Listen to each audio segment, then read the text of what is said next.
Welcome, my friends, once again to a Soulful Psalms.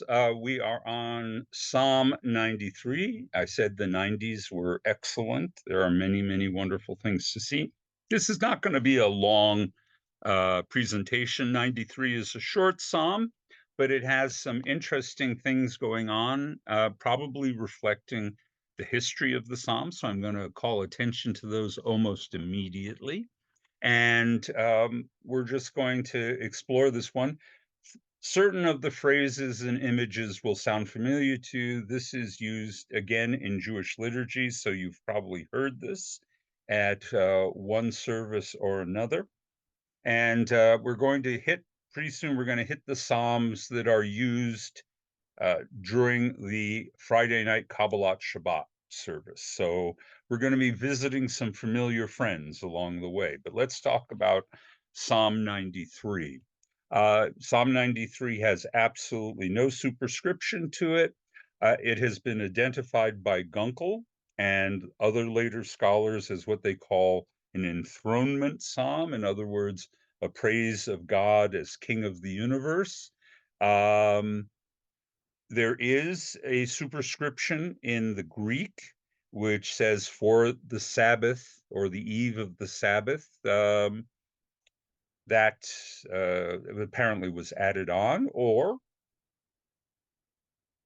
as likely that the Masoretic text dropped it. But in any case, it is about cosmic sovereignty. Now, the literary things I do want to call your attention to are a couple of repetitions of words that begin with the same letter.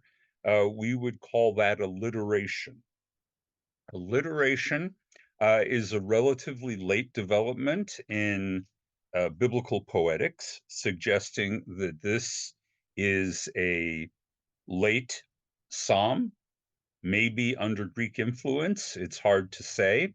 It also has assonance, that is, that it uses words that have similar phrasing, sounds, syllables, things like that, making it very playful sounding in the Hebrew.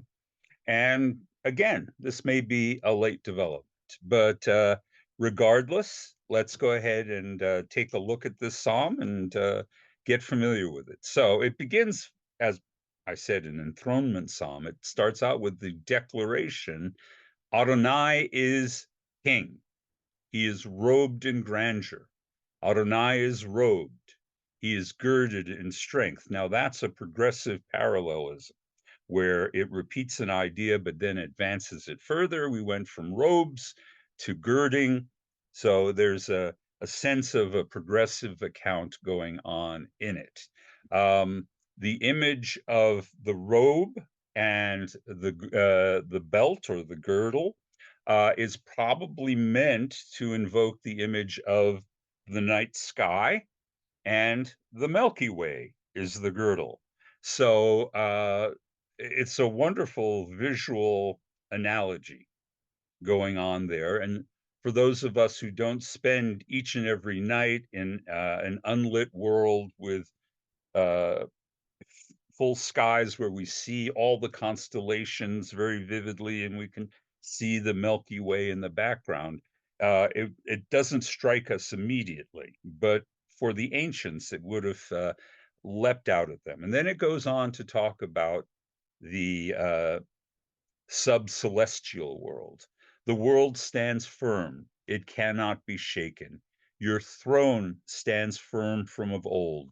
From eternity to eternity, you have existed. So this is a declaration not only of God's kingship, but his eternal kingship, that the world endures, and it endures because of God's power. Then it shifts gears a little bit.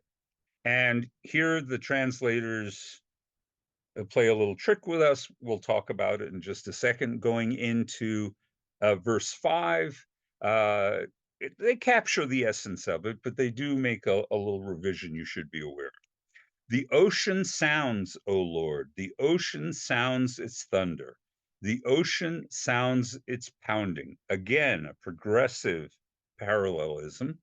Above the thunder of the mighty waters or the many waters, that's a translation choice, more majestic than the breakers of the sea is the Lord, majestic on high. So, all right, so we've shifted now to focus uh, on an aquatic image.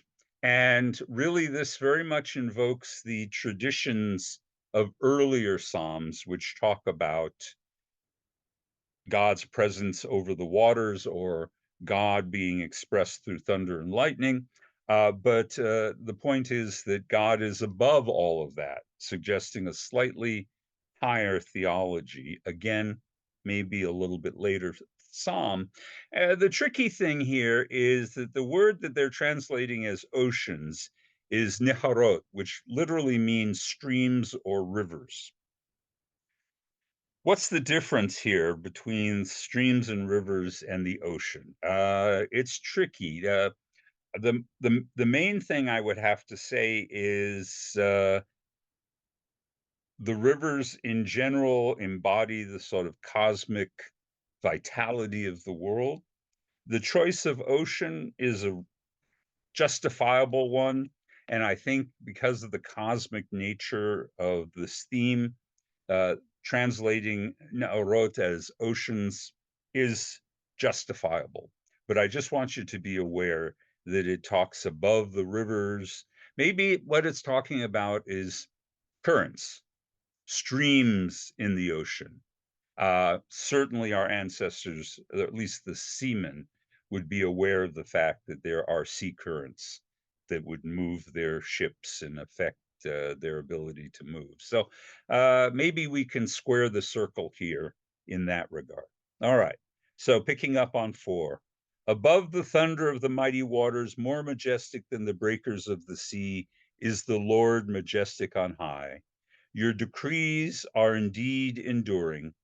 Holiness befits your house, O Lord, for all times. And so we go to the prosaic at the very end. We're talking about the temple in Jerusalem, your house. So all of these cosmic forces, the celestial garments, the might of God that pours down upon us, all becomes concentrated in the temple in Jerusalem. It becomes our nexus, the point where we can encounter eternity. So it's a short poem. It's a lovely poem. It invokes a lot of things in the natural world. I hope you appreciate it as much as I do. Look forward to talking with you next time.